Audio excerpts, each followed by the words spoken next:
Kentucky's Voice is your home for real news, real people, and real answers. But we can't do it without you.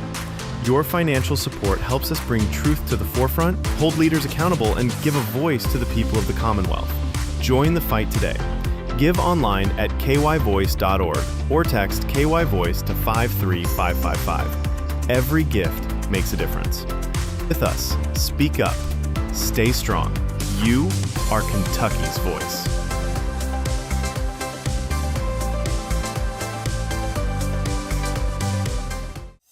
Are you ready to stand for truth? Kentucky is at a crossroads, and we need voices that won't back down.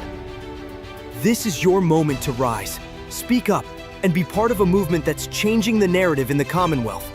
Kentucky's Voice is calling on bold citizen journalists, fearless editors, and those unafraid to speak truth in the public square.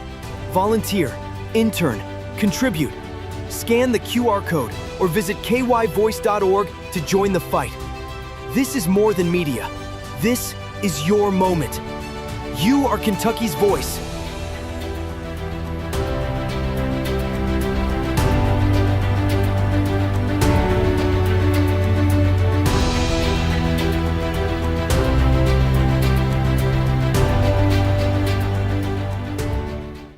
Open borders, shameful abandonment, disregard for human life, the prospect of more mandates and lockdowns, and the list goes on. Now more than ever, we need to stick together. Voting alone is not enough. We must use our dollars to support like-minded companies that fight for our rights and beliefs. Patriot Mobile is America's only Christian conservative wireless provider who shares your values. Last year, we gave more than $500,000 to conservative causes. With your support, we'll give more than $1.5 million this year. It's time to band together and support companies that truly love America and fight for our freedoms. Will you join us?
Kentucky's Voice is your home for real news, real people, and real answers.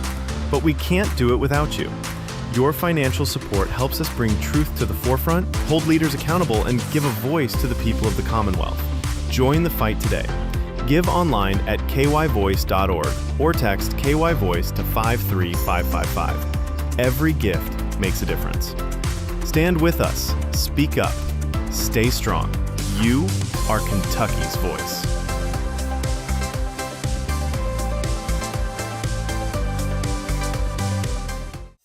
Are you ready to stand for truth? Kentucky is at a crossroads, and we need voices that won't back down. This is your moment to rise, speak up, and be part of a movement that's changing the narrative in the Commonwealth. Kentucky's Voice is calling on bold citizen journalists, fearless editors, and those unafraid to speak truth in the public square. Volunteer, intern, contribute. Scan the QR code or visit kyvoice.org to join the fight. This is more than media. This is your moment. You are Kentucky's voice.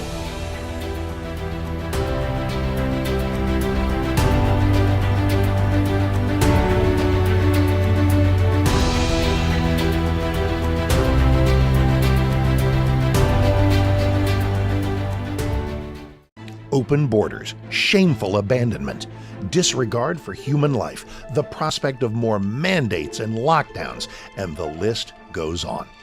Now more than ever, we need to stick together. Voting alone is not enough.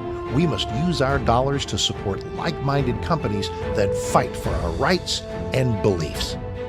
Patriot Mobile is America's only Christian conservative wireless provider who shares your values. Last year, we gave more than $500,000 to conservative causes. With your support, we'll give more than $1.5 million this year. It's time to band together and support companies that truly love America and fight for our freedoms.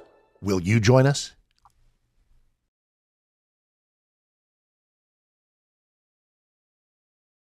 Latest state and local issues with Tom Fallbush, Bob Scott, and Jim Waters.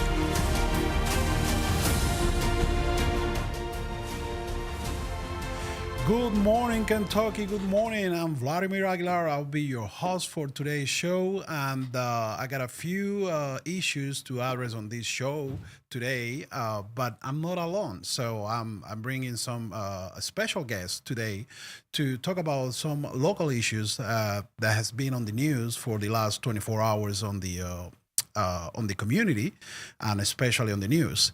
So I'll bring the attention on those two issues. I'll have a guest with me to talk about the first one, which is a fraudulent scheme on one of the local driver license offices, but also one of the employees in that office who make like a big denouncement about the scheme. She was fired. So people are getting mad at that because obviously this is like political retaliation. So I have today with me a special guest, the state rep, TJ Roberts. He's from District 66, and he's on fire on the social media right now talking about that issue. And that's why I asked him to be here with me and try to talk about this thing. So good morning, TJ. Thank you for being here with such short notice. I saw you on the social media putting a lot of like statements about the issue, but also you're trying to seek justice for this lady who was fired just because she was doing the right thing. Yes, thank you for having me on, Vladimir. So Melissa Mormon is a former employee at Quantum, which is the entity that the Transportation Cabinet hired to oversee the regional driver's licensing program. I personally think we should have never gone to regional licensing systems. Every other state has DMV programs, and you hear from them about how much of a disaster they are there. We shouldn't have brought that model here in the first place. But one thing we should out licenses to acting in the regional driver's licensing offices. According to Ms. Mormon, she sent a letter to the Transportation Cabinet in January stating that this is happening and that people are accepting $200 bribes to hand out these licenses, and she was fired for it. And the reality is this: whistleblowers, those who expose corruption, they deserve medals, not pink slips. So I am fighting to make sure Melissa Mormon sees justice and that we find out who all was involved in her wrongful termination. And to be abundantly clear, if anyone at the higher up level was involved on it and is categorized as a civil officer of the Commonwealth of Kentucky, I will file and force a vote on impeaching. I saw like you sent some emails to request like open polling records. I don't know if they have the photos over here about that email and if they can put it right here. But this thing could be like, I mean, people can look into it like, oh, it's a local issue, no? It's just happening in Kentucky. But we were talking out of camera, like, this is not only about Kentucky. Actually, last month, we got a similar situation happening in the Tampa area in Florida, where the police sent 8 people to jail because they arrest 8 people because the same thing. It was like a fraudulent scheme at one of the local offices. There was involved like even like a Cuban company called Cuba Max, who was referring the illegal aliens to that office. So, but also you mentioned this happened in New York also. Do you have any more information about that? So it looks like it's happening all over the country. Last month, this was exposed in not just Florida, but it was also exposed in New York, where there are people in the driver's licensing offices in New York who are falsifying driver's test records and also identifying information records Mhm. in order to get driver's licenses for illegal immigrants. And it's happening here in Kentucky now, apparently, as well. So let's talk about the consequences of this. You have people who are not qualified to drive. You have people who haven't taken the proper safety training and the proper testing. So the roads are going to be more dangerous. But on top of it, these driver's licenses, especially with the Real ID system, it's a gateway to voting. We have Yes. no idea how many of these people have voted in our elections, how many of these people have caused accidents. We have no clue about this. And we need to get to the bottom of that. And we need to make sure that these loopholes are closed so this never happens again. And one thing that I can think of to make sure it doesn't happen again is return driver's licensing to the county clerks or county circuit clerks. These are people who are deeply and intimately involved in their communities. They know who actually lives here, who's actually a part of the community, who is supposed to be getting a driver's license and who's not. So, going to a more local level, the way we used to have it, those are ways to do it. But also, by the way, this isn't a new thing. This isn't a new method of corruption.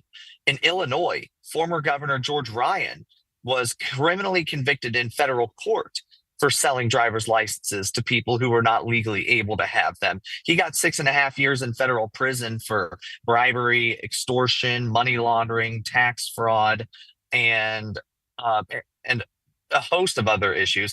I think now, with the further development of case law, we can make the case that it's honest services fraud too. And I hope the Department of Justice investigates this to the fullest extent. And look, this isn't the first time Kentucky's been put on the map for aiding and abetting illegal immigrants. It's happening in higher education where illegal immigrants are eligible for in-state tuition. That's a $20,000 per year taxpayer funded subsidy to illegals. Fortunately, while my bill to get rid of that did not pass, the Department of Justice did take note of it, and they filed a federal lawsuit against Andy Bashir in order to stop it. And I'm anticipating some good news about that case in the very near future. Look, the thing is, unless we actually take measures to ensure that our laws are followed, Kentucky will become a sanctuary state under Andy Bashir's leadership, and that needs to be stopped immediately. We see it in our higher education. We see it in our driver's licensing. We're even seeing it in our justice system, where illegal immigrants are being released out on our streets, even after committing crimes as severe as assault on a police officer, repeat drunk driving, wanton endangerment. It's insane, and we have to get sensible immigration reform to ensure that everyone in America is here legally. Well, you bring the attention on a point that I really I'm trying to look into it on the second segment with you. You talk about the elections, something very important here, especially on the after the 2020, what we saw in the national elections, because I know as a fact, and actually, I remember one of the times I went to the license office to renew my license. They offered me to get registered without requiring any proof of, citizenship or nothing like that. And I say, like, how come this can happen? And that's something that I want to bring the attention on because we know Kentucky as a fact they had some issues back in the past with the border rolls and all of that. I'm wondering how many of these people getting a license are on that, the border list. So that's something that I want to address with you. But before going to that point, I would like to you bring more details about the case, about the lawsuit you just put with Andy Bashir, because I look into it. It was something that I really want to tell the people, like, let's put attention on this. Sure. So federal law prohibits giving illegal immigrants a benefit that is not available to every United States citizen or lawful resident. Despite that, Andy Bashir, through the Council on Post-Secondary Education, promulgated a regulation. We as a legislature never voted on this. This was executive branch lawmaking to say that illegal immigrants in Kentucky are entitled to in-state college tuition. That's your tax dollars going toward voluntary education of illegal immigrants who are not going to use that education to benefit Kentucky, but to benefit the foreign nations that they're truly nationals of. It's repugnant. I introduced legislation the second I found out about this was House Bill 352 to get rid of in-state tuition for illegal immigrants, and also make it to where if a university does admit an illegal immigrant, knowing they're here illegally, and that illegal immigrant commits a crime against a Kentuckian, that Kentuckian could sue the university for damages. And in the event that the person passed away, the family would be able to do that to get justice for it. Unfortunately, that bill didn't move. We were in a short session, and the legislative process is designed to move slowly. So while I'm disappointed it didn't move, I understand why. But the fact is, the Department of Justice was very much monitoring that situation. And when my bill didn't pass, they got to work, and President Trump's administration filed a federal lawsuit against Andy Beshear, stating that it violates the supremacy clause of the United States Constitution and federal law to give in-state tuition to illegal immigrants. And I expect that we are going to see a major win out of this. And we're going to be saving taxpayers more than $5 million a year by getting rid of in-state tuition for illegals. Okay. Well, I'm Vladimir Aguilar. I'll be back with State Rep TJ Roberts to talk about border issues. Are you ready to stand for truth? Kentucky is at a crossroads, and we need voices that won't back down. This is your moment to rise. Speak up and be part of a movement that's changing the narrative in the Commonwealth. Kentucky's voice is calling on bold citizen journalists, fearless editors, and those unafraid to speak truth in the public square. Volunteer, intern, contribute. Scan the QR code or visit kyvoice.org to join the fight. This is more than media. This is your moment. You are Kentucky's voice.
kyvoice.org.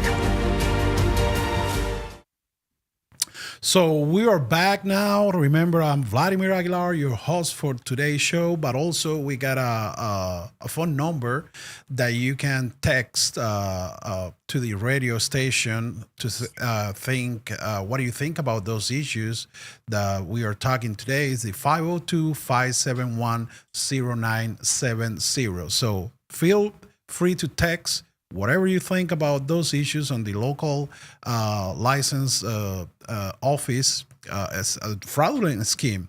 But also remember, we got with us today a special guest, TJ Roberts. He's the state rep from District 66. And he's bringing attention, a part of the local fraudulent scheme. He's bringing the attention on in a point that me as an immigrant, especially like a legal immigrant, I'm very worried about it. And I know as a fact that people in the community, on the Cuban community, are also worried about this issue. You mentioned before, TJ, about the local elections. These people who are provided with these fake, I will say fake IDs, they might be able to vote on the elections. And we know what's going on with the election voter rolls in Kentucky, especially in the last 5 years. I got a good friend of mine, Dr. Douglas Frank. He was doing some audits on the voter rolls, and he found out that there were a few people that they don't supposed to be there. So you as a state rep, and I'm assuming among your other friends and colleagues, are probably really worried about this, because this is basically what can put your career in danger. You know, like you don't know how many of those people are eligible to vote. So bring me a little more attention on that to tell the people what's going on. Certainly. So Kentucky has been taking steps to clean up the voter rolls, but that said, there's always more that can be done. And right now, we most certainly have individuals who are not otherwise eligible to vote. So I sit on the Elections, Constitutional Amendments, and Intergovernmental Affairs Committee. During the interim, we're consolidated under state government. In our last committee hearing, we heard from our election rolls folks about what they're doing in order to try to clean up the voter rolls. But one thing that we did hear is that there's actually a pretty significant number of people who are registered to vote here in Kentucky who do not have Social Securities attached to their voter registration. That's one of our first top requirements. You have to have a Social Security number in order to register to vote. So those individuals, I suspect, do need to have their voter registration examined, whether that means they need to have their Social Security added, or if they need to be removed because they're not legally able to vote, is one thing or another. But the thing is, these people shouldn't be on the voter roll in the first place if they're not giving every single piece of information available. So that's point number one. We also have people who have moved out of the state who are still on the voter rolls, people who have passed away. We do need to take more action in order to clean up our voter rolls. I think everyone can come to agree that more needs to be done, because if you have people who are registered to vote who should not be, it is very difficult to stop them from voting on election day. And that can make a difference in the elections. And there are races, including in Kentucky, that are decided right on the margin. I can think of one race off the top of my head that I was involved with, yes, where the election was decided by one vote.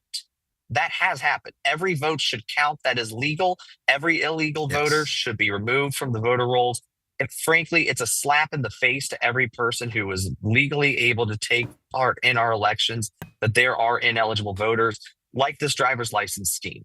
Our waiting lines are so long that it makes more sense for people to drive all the way up to Illinois to get a passport than it is for them to try to get an appointment for a real ID here in Kentucky. It's a slap in the face that illegals are able to skip the line by just giving $200 to a local bureaucrat that's almost certainly involved in a kickback scheme with someone way higher up. We need to clear out the corruption in Kentucky. And I'm glad you mentioned that, because I was one of those persons who has to drive to Illinois, to Chicago, to get my son's passport, because there were no way to get it through, other ways. So, but now that we are facing the real ID stuff, and everyone has to get a real ID in order to travel locally or domestic, will you think like that probably gonna bring a little bit of order to this issue? I don't think it is. These regional licensing offices are for real IDs.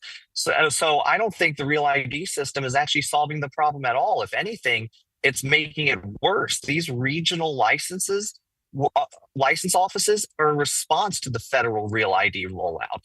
And Ron Paul, my political hero, warned us all the way back in 1996, before I was born, that a national ID scheme, while it may sound like an easy fix to national security issues, it's really an opportunity to spy on Americans. There is a minimum of what can be required in order to get the real ID under the Real ID Act: a social security card, valid mail, and other photographic identification. And that's all well and good, but there's no maximum. There's nothing stopping a Democrat from saying, Yeah. if you don't turn over your membership to pro-gun organizations, to pro-life organizations, we're going to deny you a driver's license. There's nothing stopping that under that statute.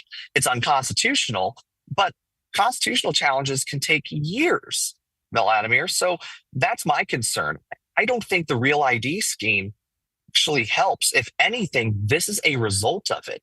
And we should have been more prepared for it, and we should have taken better steps to ensure that if we are going to have a national ID card, that the privacy interests of Americans were protected, and that the opportunities for pay-to-play schemes and bribery was rooted out before it was ever enacted in the first place. It was one of the top disasters of the Bush era, where people were putting security over liberty.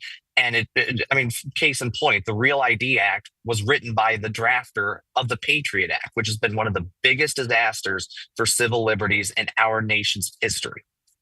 I'm glad you mentioned that, because I've been trying to explain to my dear Cubans, like, guys, we cannot trade security for liberty, because there is always going to be a chaos. They will try to create a chaos to bring themselves out. Oh no, I'm the I'm the one who's gonna fix this. But in order to that, I need to take away your freedom. And once your freedom is taken away, trust me, it will never go back. And that's an issue that me as a Cuban, coming from Cuba, I know exactly where that gonna lead on. Because at some point, the government, they will never want you to be total free. That's a way to restrict people's freedom. That's a way to take away liberties. And people have to be worried about this. And especially on the Real ID, I've been discussing this with a lot of people. I got a few Cuban friends.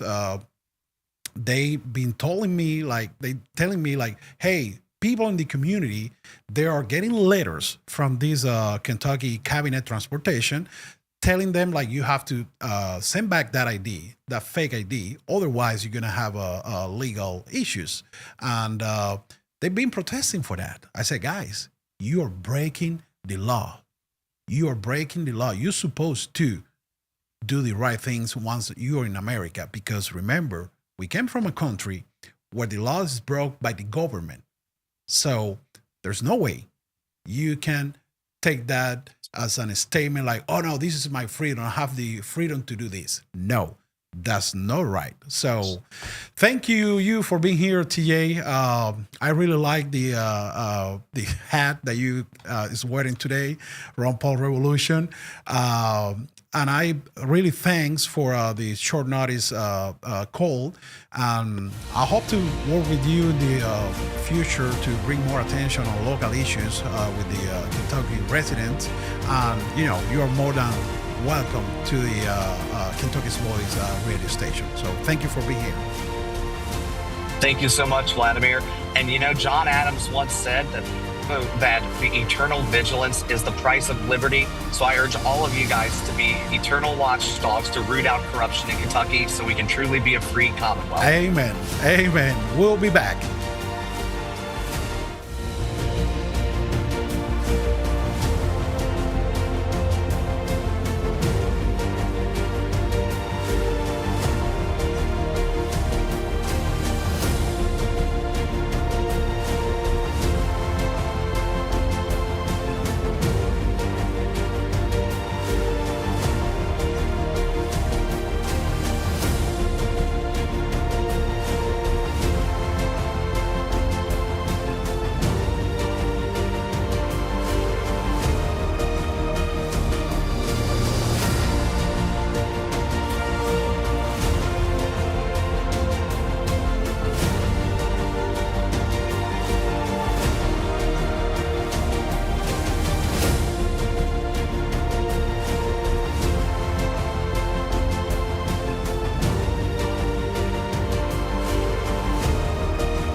myvoice.org.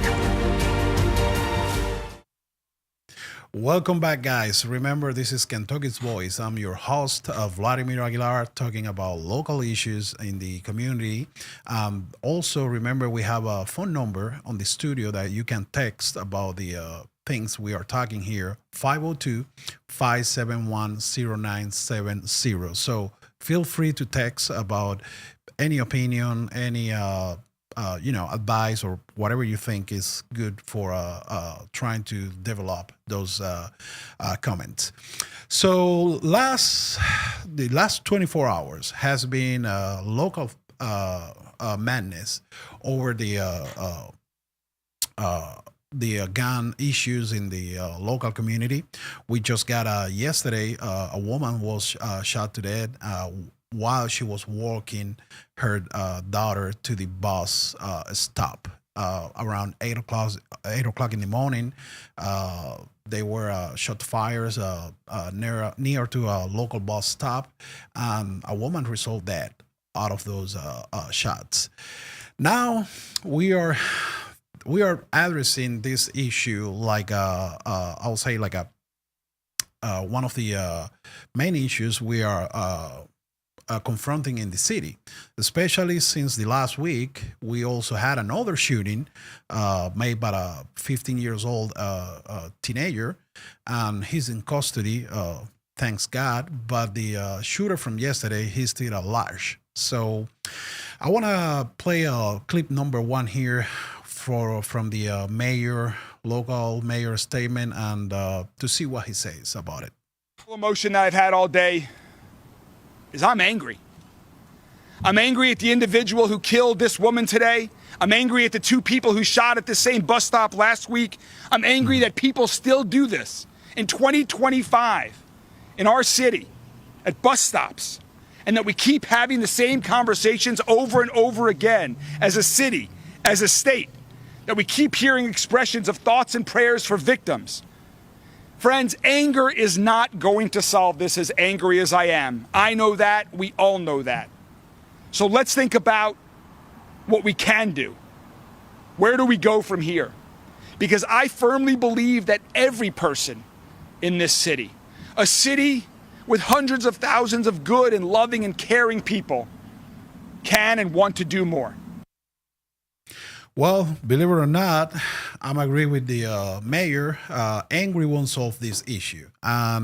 This is a conversation that I've been trying to have with a few friends of mine, because banning guns and banning the citizen rights to own guns is not the issue. Guns, they don't shoot by themselves. They need someone to, pull the trigger, and that's basically when I want to focus on this segment.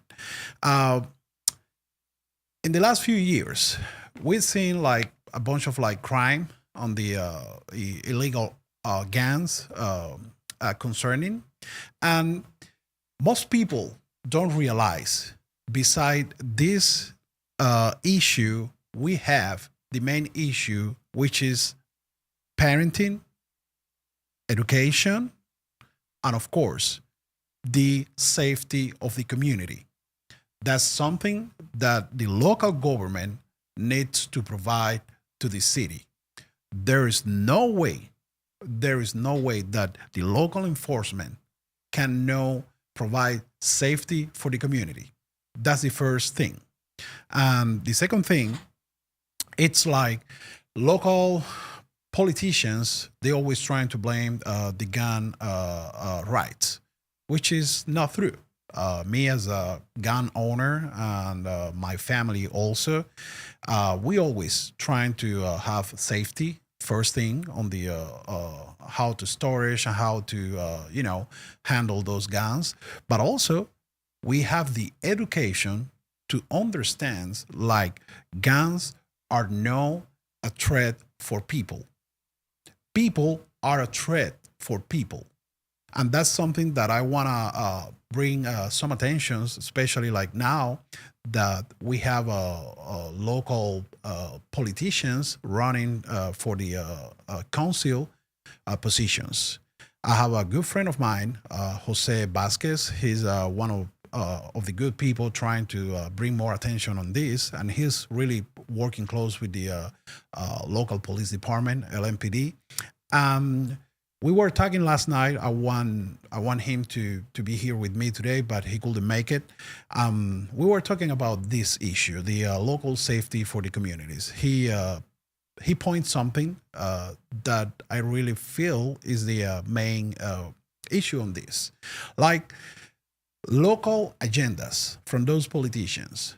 They trying to leave the chaos happen because at some point they need to portray themselves like they are the salvation for the community. That's a thing that most people don't get it. Uh, and I'll be a little deeper on this. The socialist radical agenda is not even talking about gun safety. They are trying to blame the gun owners about these issues because the first thing they will try to kill the education on the home, and they will never address the real issue with the home parenting. That's the first thing that I feel. I feel that we need to step into it. Like some of the single moms, they've been doing like a really great job, but some of them are they just not paying attention to the kids. And I'm talking about the last week kid. He was 15 years old and he was arrested. Now he's facing 34 charges. That's something that you as a parent should avoid. I'm a proud parent of a 20 years old, soon 21 years old boy, and I brought him from Cuba when he was 17. But even when he was in Cuba, I was paying attention to his life, despite because life, destiny, I couldn't be with him. I was paying attention to his life. That's a thing that no one want to talk about it. Parenting. I'm always blaming on the parenting because a strong home with strong values and strong principles, they can lead to a strong moral and person with convictions, and they know what's the right and what's the wrong. And this is the thing that we are seeing on our community, especially on those communities where like those local politicians, they don't pay too much attention to the safety and the real issues that are affecting the community. But also, I would like to bring the attention on some stuff that has been happening here on Louisville in the last few years, and that's something that no one seems like they want to talk about it. It's about the local enforcement. I'll say the financial issues they've been going through, the leadership issues they've been going through. We saw in the last few years how they fire or some people quit because there were issues internally speaking, and that's something that need to be fixed by the city. There's no way. There's no way like community can take care of that.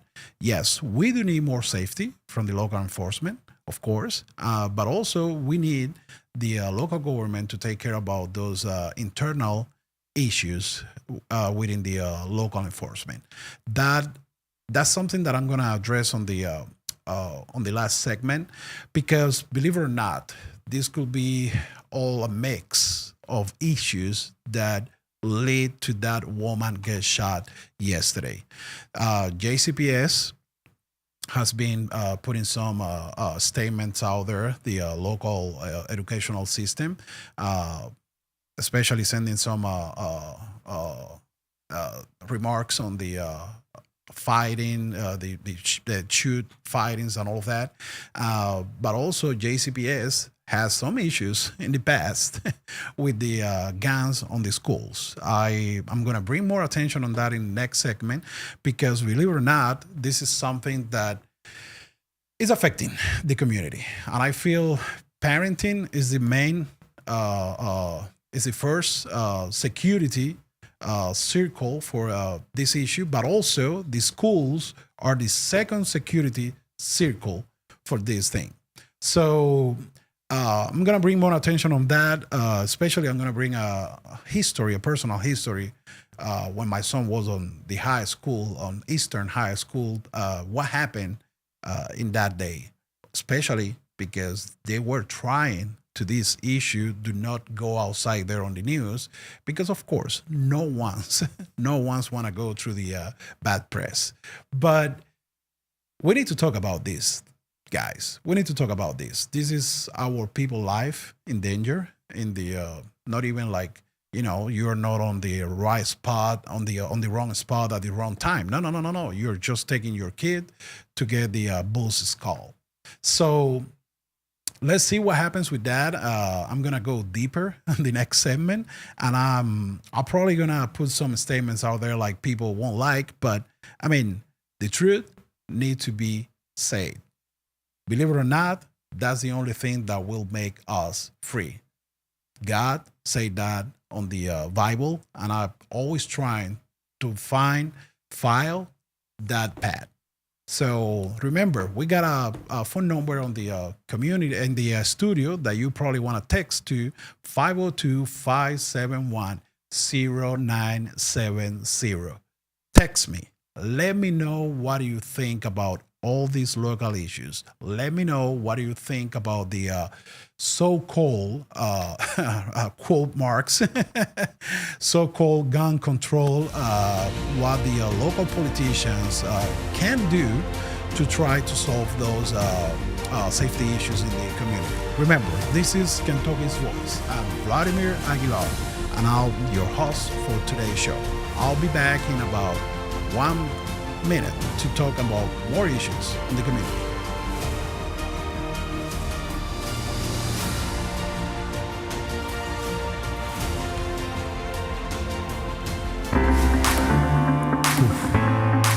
Kentucky's Voice is your home for real news, real people, and real answers. But we can't do it without you. Your financial support helps us bring truth to the forefront, hold leaders accountable, and give a voice to the people of the Commonwealth. Join the fight today.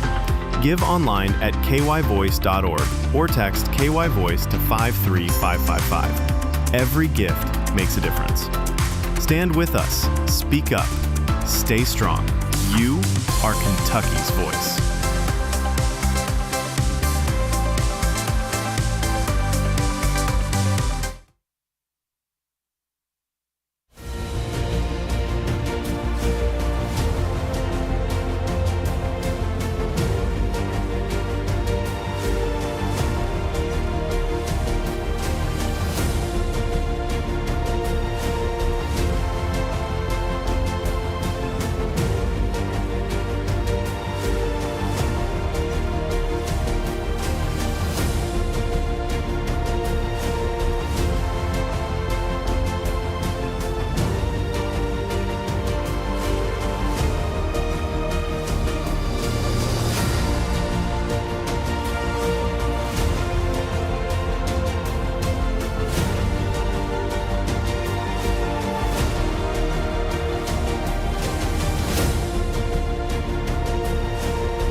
Radio, online at kyvoice.org.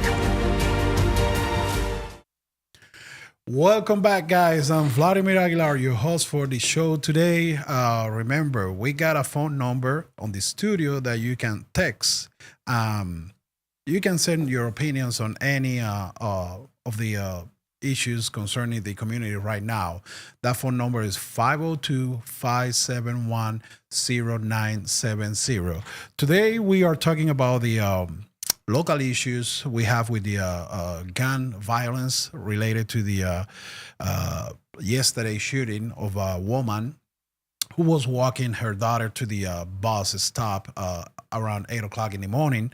I want to remind you guys that the suspect is still at large. Like, the police arrest a teenager. He was a suspect of the shooting, but at the end of the day, around like 6 p.m., they release him because he has nothing to do with the shooting. So the suspect is still at large. Also, the local police department put a number out there that you probably want to call if you have any tips on this shooter. The number is 502-574-LMPD. So if you have any tips, if you have any information related to this shooter, they're going to really appreciate your help because like the last week shooting, they could led to the arrest of that teenager thanks to the community tips. So I'll repeat the number for you. So if you have any information regarding the yesterday shooting, you can call the LMPD department 502-574-LMPD. So bringing back the attention about these shootings, I remember a couple years ago, my son, he was attending Eastern High School. One day, I just received a text from him. Hey, Dad, there is an issue in the school. There were a fight between two students, and one of those students pulled up a gun. Of course, they had to call the police, and they have to lock down the school because safety and all of that. But that wasn't the first fight they were confronting in the school, because at some point there was another fight that a girl just pulled out a knife. So I'm asking myself, what is the safety we got for our kids at a school?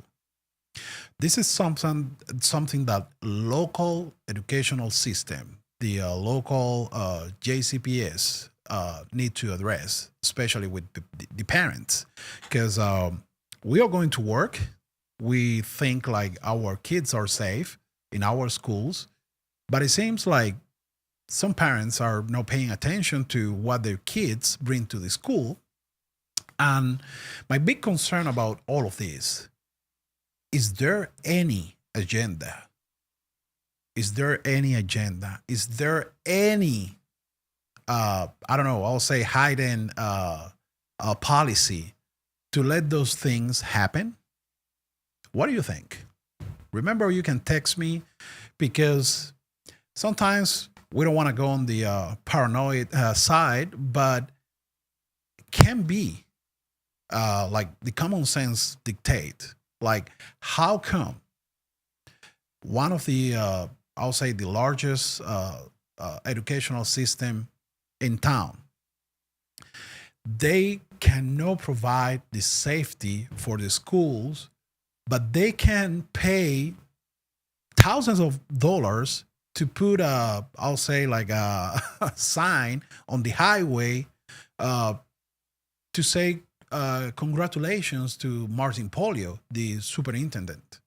So I don't know. I feel, in my belief, like they should take care about safety first for the kids, but also they should be something, they should address this issue not as a local issue. They should address this as a state issue, because especially JCPS in the last, I'll say 5 years, they've been confronting a lot of like internal regulations and stuff, and it seems like they don't talking about those guns issues. I remember that day when my sons text me about this fight and the kids that pull out that gun. I say, well, what about the metal detectors that other schools has? The shooting we had the last week. It was a Montessori elementary school, and in my belief, I feel this is something that JCPS need to take care about it. Yes, we do have like teenagers shooting near the schools or close to the schools. This is something that JCPS need to work with the local enforcement, and this is something that JCPS need to work with the parents to bring the attention on new measures or new requirements on the schools. I'll say like, I don't know, probably like a metal detector or whatever to avoid those things. I don't know what you think about it, but just let me know on your text. But also, I want to talk a little bit about the neighborhoods. We know we got a crisis right now with the, I would say like on the local neighborhoods, we got most of those are like kind of dangerous, especially talking on the west side. And that is something that I was talking with my friend Jose Vasquez. He's a candidate for District 6 of the city council, which include like Smoketown, Germantown, some of those neighborhoods that sometimes are dangerous. And I asked him why he thinks or what he's trying to work with the local enforcement to bring moral safety on those things. He mentioned something that it made me think about it. I say, well, is there any way that you can work with the local enforcement to bring more attention to the community about safety? He say, well, the first thing the local enforcement needs is support. Not only moral support, they also need financial support. I said, well, that's something that, of course, that brought my attention because I know the cities sometimes they want to spend some money on things that I don't see any important contribution to the society. Like I remember those lights, the rainbow lights under the bridge, one of the bridges in the community. And I said, well, why all that money doesn't go to the local enforcement to, I don't know, probably have better pays or whatever, or more incentive to bring more people attracted to be a local enforcement officer. He mentioned like that's something that he's willing to work with, trying to redirect those funds straight to they need to be put on. And the local enforcement is one of that areas that they really need the financial support. But also, in my belief, at some point, I would like to talk to the local state reps like TJ and many others that I know in the city. There should be a law.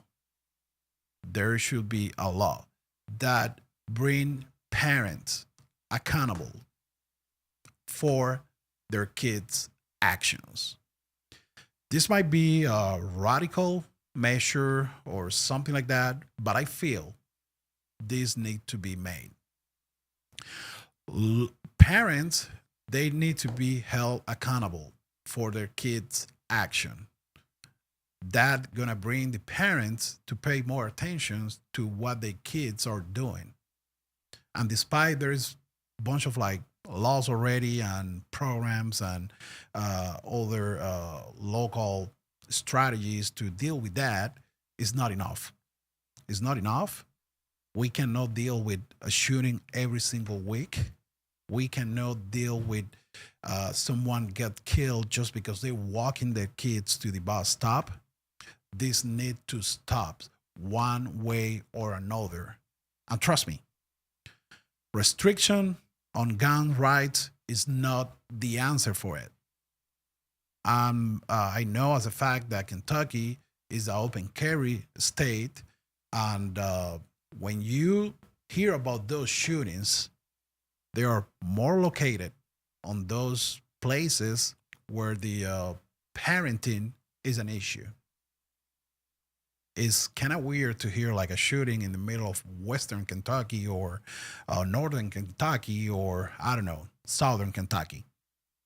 When you go to the big populations, especially when you go to those neighborhoods with parents are kind of like, we got a lack of good parenting on the neighborhood, then you get those shootings as a result of those things.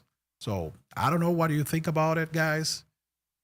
You know, like me, we are just common citizens walking every single day in the streets of this city. We got our kids, we got our relative walking in this city. And of course, you don't want to get them shot. So let me know what you think about it. Remember, we got a phone number on the studio, 502-571-0970. This is Kentucky's Voice, the only, and I will say the only because I was trying to look into other ways to bring more attentions on the truth and through other stations, but of course that would never happen because they don't want to hear the truth. And that's why I'll say like Kentucky's Voice is the only conservative new outlet media out there. So remember, whatever concerns you have, 502-571-0970. And I want to repeat that police number to, it's an anonymous tip line. So you don't have to say your name or nothing like that if that feels better for you. So remember, this shooter from yesterday's shooting is still at large. The number is 502-571-LMPD. Just send a text or call them and if you have any information on that shooting. Remember, this is Kentucky's Voice. I'm Vladimir Aguilar, your host for today and probably for the next coming shows. Bye and God bless.